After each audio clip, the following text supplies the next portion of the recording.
Hi, I'm Tim. Welcome to Watchbox, and thanks for logging on. If you love this watch, email me, tmosso@thewatchbox.com. It's in the description below. Your purchase and pricing email question line for buying this or any watch you see on any Watchbox platform. Reach out to me directly. Email tmosso@thewatchbox.com for pricing questions. Today, we're discussing a watch launched in 2006.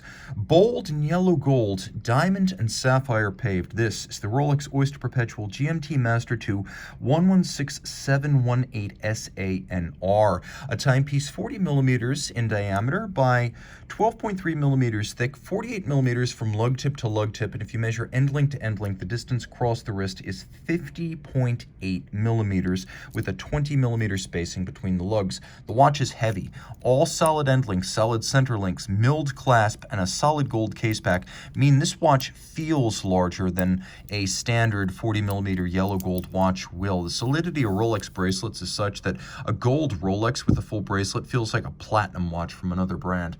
On my 16 centimeter circumference wrist, it wears well. I will say that the super case profile, which was introduced to the GMT back in 2005, it looks like a larger timepiece. I would say visually it's more of a 41 or a 42. So if you're worried about 40 being small, rest assured it doesn't look that small. It is flat enough, however, to fit underneath the dress cuff, as it's only 12.3 millimeters thick, so you should have no problems there. I think this watch could be worn on wrist as small as 14 centimeters in circumference.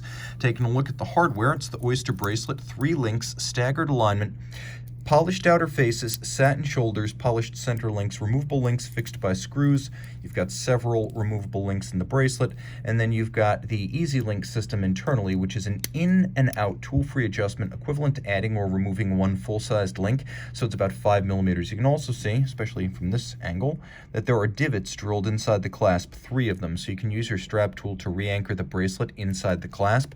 The clasp has 2 different locking mechanisms. One is a lift lock. You can see there's this beak and then a hook, and that latches once, and you actually have to lift that to unlatch it. You don't just pull the thing open crudely, but you have redundancy, a second latching clamshell lock, and then a little kerf underneath the crown so you can stick your nail in and pop it open. It is very solid. It feels like the bolt of a fine rifle. It is very well made.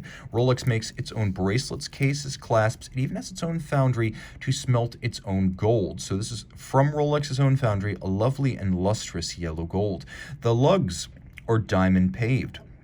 You can see different sizes are used, smaller toward the tip of the lug, larger toward the top. We also have diamond paved crown guards, and then a dial that is set alternately with black sapphires and then baguette cut gems. You can see that there are still calibrations representing hours, so if you have a good eye, you can still use this bezel to calculate a third time zone. It's going to take a more practiced eye and a bit more time and attention than a standard GMT Master II, but you can pull it off.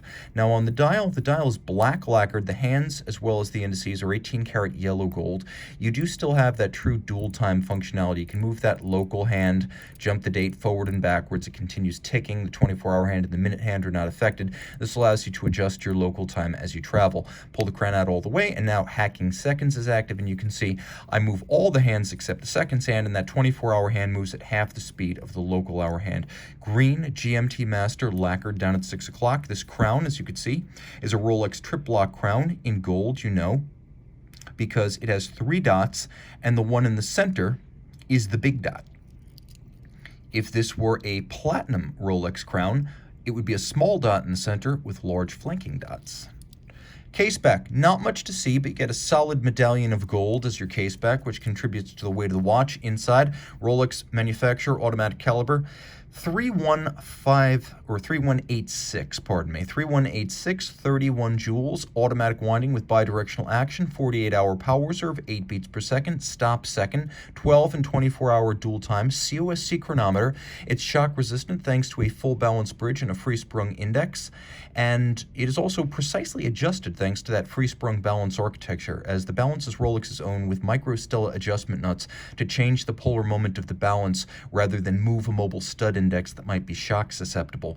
The certified chronometer uses an overcoil hairspring so that the hairspring breathes in concentric fashion no matter the position of the watch. That allows the watch to keep good time in any physical orientation with respect to gravity. And of course, all of this is 100 meters water resistant.